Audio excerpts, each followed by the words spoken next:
कांग्रेस के नेता राहुल गांधी बस एक ही राग अलाप रहे हैं। राहुल गांधी इन दिनों चुनाव आयोग पर हमलावर हैं, लेकिन चुनाव आयोग के खिलाफ वो कोई सबूत नहीं दे पा रहे हैं। चुनाव आयोग कह रहा है कि आइए हलफनामा दीजिए, तो राहुल गांधी हलफनामा भी नहीं दे पा रहे हैं। ऐसे में सवाल उठ रहा है कि अगर राहुल गांधी के पास सबूत है और वो मानते हैं कि वो जो आरोप लगा रहे हैं वो एकदम सही है, तो हलफनामा देने में उन्हें तकलीफ नहीं होनी चाहिए। लेकिन राहुल गांधी हलफनामा देने से क्यों बच रहे हैं? ऐसे में कई तरह के सवाल उठ रहे हैं। सवाल ये भी है कि क्या चीन वाले मामले की तरह राहुल गांधी इस वाले मामले को लेकर फूक फूक कर कदम आगे बढ़ा रहे हैं कि अगर हलफनामा दिया और फिर अपने आरोपों को साबित नहीं कर पाए तो मुश्किल में फंस सकते हैं और उनके खिलाफ कानूनी कार्रवाई भी हो सकती है। क्या इसलिए वो बचने की कोशिश कर रहे हैं और हलफनामा देने से भाग रहे हैं? ऐसे में बीजेपी के नेता राहुल गांधी पर कई तरह के सवाल उठा रहे हैं। वहीं अब तो कांग्रेस के नेता ही राहुल गांधी पर सवाल उठाने लगे हैं। कांग्रेस के नेता ही पोल खोलकर असलियत बाहर ला रहे हैं। वहीं एक खबर यह भी है कि केंद्र सरकार राष्ट्रपति और गवर्नरों को फैसला लेने के लिए डेडलाइन तय करने के सुप्रीम कोर्ट के आदेश के गंभीर परिणाम होने की आशंका जताई है। सरकार ने सुप्रीम कोर्ट में दाखिल जवाब में बताया है कि इस तरह की समय सीमा निर्धारित करने से सरकार के किसी अंग के उसकी शक्तियों को हड़पना होगा जो उसमें निहित है। केंद्र के अनुसार इससे शक्तियों के विकेंद्रीकरण का संतुलन बिगड़ जाएगा। केंद्र ने शीर्ष अदालत से कहा है कि यह स्थिति संवैधानिक अराजकता पैदा करेगी। वहीं एसआईआर के खिलाफ भी विपक्ष के लोग सुप्रीम कोर्ट गए थे एसआईआर पर रोक लगवाने के लिए, लेकिन विपक्ष को सुप्रीम कोर्ट से निराशा ही हाथ लगी। वहीं आप दर्शक अगर चाहते हैं कि पूरे देश में एसआईआर हो तो कमेंट में यस एसआईआर जरूर लिखिए, ताकि विपक्ष को साफ संदेश जाए कि जनता चुनाव आयोग और एसआईआर के साथ है। इस खबर में आगे आपको बताएंगे सब कुछ डिटेल में कि कैसे राहुल गांधी घिर गए हैं और कैसे कांग्रेस के अंदर से ही आवाज उठने लगी है और कैसे पीएम मोदी के मास्टर स्ट्रोक से राहुल गांधी फंस गए हैं। तो बने रहिए हमारे साथ अंत तक और देखिए हमारी ये खास रिपोर्ट। साथ ही आप दर्शकों से विनम्र निवेदन है कि अगर अब तक आपने चैनल को सब्सक्राइब नहीं किया है तो अभी कर लीजिए। कांग्रेस की मुश्किलें लगातार बढ़ती जा रही हैं। राहुल गांधी कोशिश तो खूब कर रहे हैं कि बीजेपी को घेर लें, लेकिन उनका हर दांव उल्टा पड़ता जा रहा है। राहुल गांधी चुनाव आयोग पर तो निशाना साधते हैं, लेकिन इसी चुनाव आयोग द्वारा कराए गए चुनाव में जीत के बाद कांग्रेस हिमाचल प्रदेश, कर्नाटक और तेलंगाना में सरकारें चला रही है, तो वहीं झारखंड में हेमंत सोरेन की पार्टी के साथ गठबंधन की सरकार में शामिल है। पार्टी बिहार में आरजेडी के साथ चुनाव लड़ने के लिए तैयार है। वहीं सुप्रीम कोर्ट ने भी साफ कर दिया है कि एसआईआर सही है, लेकिन देश की राजनीति में चल रही उथल पुथल के बीच कांग्रेस के सांसद शशि थरूर ने श्री कृष्ण जन्माष्टमी पर एक संदेश जारी किया। उन्होंने कृष्ण के जीवन से पॉलिटिकल सेंस के बारे में बात की, जो कहीं ना कहीं राहुल गांधी की ओर इशारा करती है। अपने संदेश में उन्होंने नेताओं का नाम नहीं लिया। श्री कृष्ण के जीवन का मायना समझाते हुए कांग्रेस सांसद ने कहा कि राजनेताओं के लिए व्यक्तिगत लाभ, पार्टी से वफादारी और चुनावी जीत से ऊपर राष्ट्र और लोगों की भलाई को प्राथमिकता दी जानी चाहिए। मुश्किल में या अलोकप्रिय होने पर भी निर्णय एक मजबूत नैतिक दिशा और न्याय के प्रति प्रतिबद्धता से निर्देशित होना चाहिए। व्यक्तिगत ईमानदारी बेहद जरूरी है। आपको बता दें, हाल ही में जब शशि थरूर ने ऑपरेशन सिंदूर पर मोदी सरकार की तारीफ की थी और विदेशी प्रतिनिधिमंडल का हिस्सा बने थे, तब कांग्रेस के नेताओं ने उनकी पार्टी के प्रति वफादारी पर सवाल उठाए थे।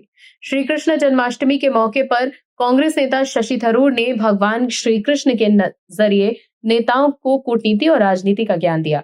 उन्होंने अपने संदेश में कहा कि किसी राजनेता का नाम नहीं लूंगा, लेकिन उन्होंने जिस तरह से कृष्ण के नेतृत्व की व्याख्या की, उससे ऐसा लगता है कि वो कांग्रेस नेता राहुल गांधी की ओर ही इशारा कर रहे थे। शशि थरूर ने यह भी कहा कि भारतीय राजनीति और नेताओं को श्रीमद् भगवत गीता, महाभारत और भगवत पुराण में वर्णित भगवान श्री कृष्ण के जीवन और शिक्षाओं से क्या सबक मिल सकते हैं। कृष्ण नेतृत्व, शासन और मानवीय स्वभाव के विभिन्न पहलुओं पर प्रकाश डालते हैं। धर्म सबसे ऊपर है। श्री कृष्ण का जीवन धर्म को बनाए रखने का निरंतर संघर्ष है। वो बार बार ऐसे काम करते हैं जो अपरंपरागत और नैतिक रूप से अस्पष्ट लग सकते हैं, मगर उनका अंतिम लक्ष्य धर्म को बहाल करना और दुष्टों को दंडित करना है। श्री कृष्ण के जीवन का मायना समझाते हुए कांग्रेस सांसद ने कहा कि राजनेताओं के लिए व्यक्तिगत लाभ, पार्टी से वफादारी और चुनावी जीत से ऊपर राष्ट्र और लोगों की भलाई को प्राथमिकता दी जानी चाहिए। मुश्किल या लोकप्रिय होने पर भी निर्णय एक मजबूत नैतिक दिशा और न्याय के लिए प्रतिबद्धता से निर्देशित होनी चाहिए। व्यक्तिगत ईमानदारी बेहद जरूरी है। आपको बता दें, हाल ही में जब शशि थरूर ने ऑपरेशन सिंदूर पर मोदी सरकार की तारीफ की थी और विदेशी प्रतिनिधिमंडल का हिस्सा बने थे, तब कांग्रेस के नेताओं ने उनकी पार्टी के प्रति वफादारी पर सवाल उठाए थे। वहीं राहुल गांधी हमेशा राजनीति को ऊपर रखते हैं। चुनाव आयोग के खिलाफ राहुल गांधी हलफनामा नहीं दे पा रहे थे, लेकिन आरोप जरूर लगा रहे थे। कांग्रेस नेता राहुल गांधी ने वोट चोरी को लेकर एक बार फिर चुनाव आयोग को घेरा। उन्होंने सोशल मीडिया पर लापता वोट लिखकर एक वीडियो शेयर किया। हालांकि इसमें चुनाव आयोग का जिक्र नहीं किया। उन्होंने लिखा कि चोरी चोरी चुपके चुपके अब और नहीं। आइए हम सब मिलकर वोट चोरी के खिलाफ आवाज उठाएं और अपने अधिकारों को बचाएं। वहीं एसआईआर को लेकर भी विपक्ष के लोग सवाल उठा रहे हैं, लेकिन विपक्ष की लाख कोशिशों के बाद भी सुप्रीम कोर्ट ने एसआईआर पर रोक नहीं लगाई। कपिल सिब्बल और अभिषेक मनु सिंघवी ने खूब दलीलें दी, लेकिन वो एसआईआर को रोक नहीं पाए। वहीं एसआईआर को लेकर सुप्रीम कोर्ट के फैसले पर विपक्ष के लोग अपनी जीत बता रहे हैं। वो कह रहे हैं कि आधार कार्ड को शामिल करने को लेकर हमारी मांग मान ली गई, लेकिन बीजेपी नेता अमित मालवीय ने विपक्ष को करारा जवाब दिया। मालवीय ने एक्स पर लिखा, आधार और मतदाता सूची पर गुमराह करना बंद करिए। सर्वोच्च न्यायालय ने मतदाता सूची में शामिल होने की पात्रता निर्धारित करने के लिए आधार को एक दस्तावेज के रूप में अधिकृत नहीं किया है।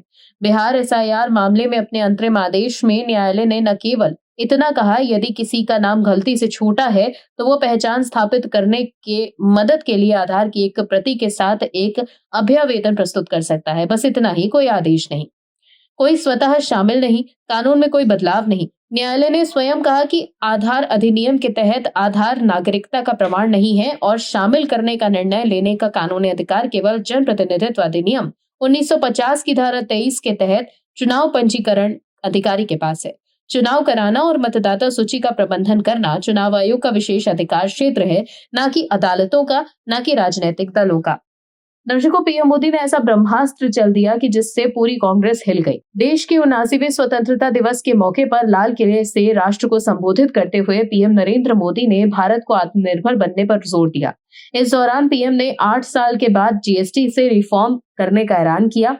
पीएम मोदी ने कहा कि इस दिवाली देश के लोगों को बड़ा तोहफा मिलने वाला है। ये दिवाली आपके लिए डबल दिवाली होगी, क्योंकि हम नेक्स्ट जनरेशन जीएसटी रिफॉर्म ला रहे हैं, जिससे जीएसटी काफी कम हो जाएगा। पीएम मोदी ने 1 जुलाई 2017 को देश में गुड्स एंड सर्विस टैक्स यानी जीएसटी को लागू किया था। इसके बाद से विपक्ष जीएसटी के मुद्दे पर मोदी सरकार को कटघरे में खड़ा करती रही है।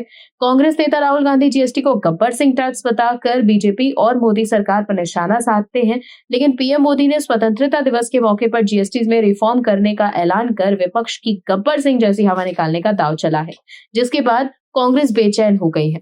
अब कांग्रेस ने जीएसटी की संशोधित व्यवस्था में 5% एवं 18% वाली सिर्फ 2 कर दरों में प्रस्ताव को लेकर कहा है कि जीएसटी 2.0 पर जल्द ही एक आधिकारिक चर्चा पत्र जारी किया जाए, ताकि इस महत्वपूर्ण मुद्दे पर व्यापक विचार विमर्श हो सके। पार्टी महासचिव जयराम रमेश ने यह भी कहा कि जीएसटी में सुधार हो, लेकिन इसे इस तरह से किया जाना चाहिए कि राज्यों के लिए राजस्व संबंधी अनिश्चितता कम से कम हो। रमेश ने एक बयान में कहा कि 1.5 साल से भी ज्यादा समय से कांग्रेस आमूलचूल परिवर्तन के साथ जीएसटी 2.0 की मांग कर रही है। 2024 के लोकसभा चुनाव के लिए जारी कांग्रेस के घोषणा पत्र में एक प्रमुख वादा था। प्रधानमंत्री को आखिरकार इस बात का एहसास हुआ कि ये परिवर्तन नहीं होगा और निजी उपभोग और निजी निवेश में वृद्धि नहीं होगी, आर्थिक विकास में तेजी आएगी। वहीं कांग्रेस नेता जयराम रमेश को जवाब देते हुए बीजेपी नेता अमित मालवीय ने एक्स पर लिखा कि अगर कांग्रेस जीएसटी के विचारों से इतना भरी हुई है तो यूपीए के कार्यकाल 2004 से 2014 तक सालों तक जीएसटी लागू करने में नाकाम क्यों रही? जब मोदी सरकार ने संविधान संशोधन विधेयक पारित किया तो कांग्रेस ने संसद में आधी रात को जीएसटी के ऐतिहासिक शुभारंभ का बहिष्कार किया। वो मोदी को वहां सफल होते नहीं देख सकते थे जहां वो 1 दशक से असफल थे। राहुल गांधी ने इसे गब्बर सिंह टैक्स कहकर अपमानित किया और अब कांग्रेस मोदी सरकार के जीएसटी सुधार ने उसी वर्षों तक प्रणाली को बर्बाद करने में बिताए, जिसका श्रेय अब वो लेना चाहते हैं। वहां जयराम राष्ट्रीय स्तर पर जीएसटी को सरल बनाने की मांग कर रहे हैं, वहीं कांग्रेस शासित कर्नाटक जीएसटी स्लैब कम करने का विरोध कर रहे हैं। उनके भारतीय गठबंधन सहयोगी पश्चिम बंगाल भी कर रहा है। वो विपक्ष में सुधार चाहते हैं, शासन में बाधा। कांग्रेस का दोहरा चरित्र। इसके अलावा भी अमित मालवीय ने कांग्रेस पर जमकर निशाना साधा। दर्शकों, जिस तरह से पीएम मोदी के जीएसटी पर ऐलान से कांग्रेस तिलमिला गई है, उससे साफ है कि निशाना सही जगह पर है। दर्शकों, भारत के चुनाव आयोग की स्थापना को इस साल 75 साल पूरे हो गए हैं। इन सालों में आयोग ने कई ऐतिहासिक फैसले लिए, जिन्होंने मतदाताओं की स्वतंत्रता को सुरक्षित रखा और लोकतंत्र को मजबूत किया। इन फैसलों से न सिर्फ वोटिंग प्रक्रिया आसान हुई, बल्कि पारदर्शिता और समानता भी बढ़ी। इनमें 1982 में ईवीएम का उपयोग, 1988 में मतदान की उम्र 18 वर्ष करना और 2013 में वीवीपैट सिस्टम शामिल है। 2017 में जाति और धर्म के नाम पर वोट मांगना असंवैधानिक घोषित किया गया। लेकिन राहुल गांधी इन दिनों चुनाव आयोग पर वोट चोरी का आरोप लगा रहे हैं। कांग्रेस 11 सालों तक सत्ता से बाहर क्या रही, उसने चुनाव आयोग जैसे निष्पक्ष संवैधानिक संस्था पर वोट चोरी का आरोप लगा दिया। लेकिन कांग्रेस के नेता जब असलियत बाहर लाते हैं तो राहुल गांधी उन्हें बाहर का रास्ता दिखा देते हैं। दर्शकों, राहुल गांधी कहते हैं कि हम एक लोकतांत्रिक दल हैं, हम किसी को भी अपनी पार्टी में बोलने नहीं रोकते, लेकिन जिसको जो शिकायत होती है वो खुलकर पार्टी के मंच पर रखता है। लेकिन जैसे ही कोई स्वामी भक्ति के खिलाफ जाने की कोशिश करता भी है, वैसे ही कांग्रेस का दिल्ली हाईकमान एक्टिव हो जाता है और कांग्रेस से उस नेता को निकाल दिया जाता है। समझने वाली जरूरत यह है कि राहुल गांधी वोट चोरी के आरोप लगा रहे थे, लेकिन उन्हीं की पार्टी के एक नेता ने कह दिया कि वोट चोरी तो आपने ही की है और अब हल्ला कर रहे हैं आप। दर्शकों, कर्नाटक में के.एन. राजन्ना को सिद्धारमैया के नेतृत्व वाले मंत्रिमंडल में हाल ही में बर्खास्त कर दिया गया। राजन्ना ने राहुल गांधी पर टिप्पणी की थी, इसके बाद ये फैसला हुआ था। अब उन्होंने खुद को हटाए जाने को अंदर की कहानी बताई है। हालांकि राजन्ना ने ये भरोसा जताया कि मौजूदा सरकार के कार्यकाल में मंत्री के रूप में वापसी करेंगे। राजन्ना ने कहा कि वो विधानसभा सत्र के बाद नई दिल्ली जाकर पार्टी के शीर्ष नेताओं से मिलेंगे और अपनी बर्खास्तगी के सही कारणों का पता लगाएंगे। राजन्ना ने 2024 के लोकसभा चुनावों के दौरान कांग्रेस नेता राहुल गांधी के वोट चोरी के आरोपों पर हाल ही में कुछ टिप्पणी की थी। उन्होंने कहा था कि कर्नाटक में चुनावों के लिए मतदाता सूचियां कांग्रेस सरकार के कार्यकाल में तैयार की गई थी। उन्होंने अपनी ही पार्टी से सवाल किया था कि तब नियमितताओं को क्यों नहीं रोका गया। पत्रकारों से बात करते हुए उन्होंने कहा कि मैंने अब तक जीवन में जो कुछ भी चाहा वो सब हासिल कर लिया, मैं इसी कार्यकाल में ये भी हासिल कर लूंगा। उन्होंने कहा कि दिल्ली में कुछ लोग तो हो सकते हैं जो मेरे खिलाफ सुनियोजित तरीके से काम कर रहे हैं। ऐसा नहीं है, मुझे किसी को राजनीतिक रूप से सुनियोजित तरीके से खत्म करना नहीं आता। ये हुनर तो मैं भी जानता हूँ, लेकिन इससे समय क्यों बर्बाद करूं? यही समय जनता की भलाई के लिए भी तो इस्तेमाल किया जा सकता है। राजन्ना ने भी कहा कि उन्हें मंत्रिमंडल से बाहर करने के फैसले पर सिद्धारमैया ने आलाकमान को समझाने की कोशिश की थी, लेकिन जब उन्होंने कहा कि फैसला हो गया है तो मुख्यमंत्री ने मुझे स्थिति बता दी। मैंने कहा ठीक है। राजन्ना ने कहा कि उन्हें अभी भी अपनी बर्खास्तगी का सही कारण नहीं पता। तो देखा आपने कैसे राजन्ना ने जब असलियत बाहर लाई तो कांग्रेस आलाकमान इतना तिलमिला गई कि उन्हें मंत्रिमंडल से बाहर का रास्ता ही दिखा दिया। दर्शकों, राहुल गांधी के लिए 79वां स्वतंत्रता दिवस समारोह में शामिल होना अहम नहीं था, बल्कि उनका ईगो अहम था। वो तो बस इसीलिए नहीं गए कि उन्हें पिछली बार पहली पंक्ति में नहीं बैठने दिया गया। कांग्रेस के नेताओं और कांग्रेस के प्रथम परिवार को तो बस हर जगह अपना भौकाल चाहिए, तो बीजेपी ने भी कांग्रेस को इस बार पूरी तरह से घेर लिया। 79वें स्वतंत्रता दिवस समारोह पर प्रधानमंत्री नरेंद्र मोदी ने लाल किले की प्राचीर से तिरंगा फहराया। इस अवसर पर आयोजित समारोह में लोकसभा में नेता विपक्ष राहुल गांधी और राज्यसभा में नेता विपक्ष मल्लिकार्जुन खड़गे शामिल नहीं हुए, जिसकी वजह से बीजेपी ने उन पर निशाना साधा। वहीं कांग्रेस ने राहुल और खड़गे के कार्यक्रम में ना शामिल होने की वजह बताई है।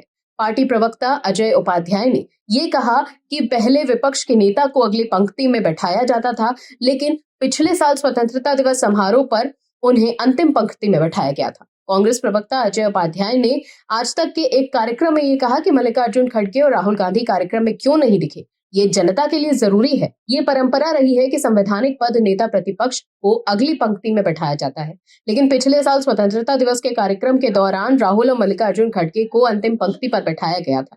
ये राहुल गांधी और खड़गे जी का मामला नहीं है, बल्कि संविधान की मर्यादा का हनन है। दोनों ने तिरंगा फहराया और राष्ट्रीय पर्व मनाया और इस मुद्दे का राजनीतिकरण नहीं हो। वहीं कांग्रेस नेता संदीप दीक्षित ने भी बताया कि पिछले साल राहुल गांधी को पिछली ही सीट दी गई थी, जबकि नेता विपक्ष होने के नाते उन्हें आगे बैठाया जाना चाहिए था। इसे प्रोटोकॉल या नेताओं के सम्मान का मामला मान सकते हैं, लेकिन उसमें विपक्ष को नीचा दिखाने की कोशिश की गई थी। यही बात इस बार कांग्रेस नेताओं के जहन में रही होगी। आपको बता दें, पिछले स्वतंत्रता दिवस के कार्यक्रम में नेता विपक्ष राहुल गांधी को पीछे की पंक्ति में बैठाया गया था, जिससे विवाद हो गया था। रक्षा मंत्रालय ने सफाई देते हुए कहा था कि आगे की पंक्तियों में ओलंपिक मेडल विजेताओं को बैठाने का इंतजाम किया गया था, जिसकी वजह से राहुल गांधी को पीछे बैठाया गया था, वरना प्रोटोकॉल के तहत विपक्ष के नेता को आगे की पंक्ति में बैठाया जाता है। वहीं बीजेपी नेता शहजाद पूनावाला ने राहुल गांधी के कार्यक्रम में न शामिल होने पर निशाना साधा था। वहीं राहुल गांधी की एक तस्वीर को लेकर बीजेपी ने राहुल गांधी पर निशाना साधा। बीजेपी नेता अमित मालवीय ने राहुल गांधी की एक तस्वीर शेयर की, जिसमें राहुल के पीछे कांग्रेस के दफ्तर में 1984 के सिख विरोधी दंगों में 3 सिखों की हत्या के आरोपी जगदीश टाइटलर खड़े दिखाई दे रहे हैं। राहुल गांधी के इस फोटो को शेयर कर अमित मालवीय ने लिखा, राहुल गांधी के इशारे पर सिखों का नरसंहार करने वाले जगदीश टाइटलर इस बार फिर से राहुल गांधी से मिलने के लिए उनके साथ नजर आए। साथ ही वो कांग्रेस मुख्यालय भी पहुंचे। कुछ दाग मिटाए नहीं मिटते, चाहे कितना भी समय बीत जाए। गांधी परिवार भी बेफिक्र है। इसके अलावा दिल्ली के मंत्री मनजिंदर सिंह सिरसा ने भी राहुल गांधी की इस तस्वीर को शेयर कर निशाना साधा। बीजेपी के नेताओं ने जो तस्वीरें शेयर की उसमें राहुल गांधी खड़े दिखाई दे रहे हैं और कुछ दूरी पर छाता लेकर जगदीश टाइटलर खड़े हैं। बीजेपी के नेताओं ने इसी तस्वीर पर तंज कसते हुए ये पोस्ट लिखा है। Bureau report, image news. आप दर्शकों से विनम्र निवेदन है कि चैनल को सब्सक्राइब जरूर करें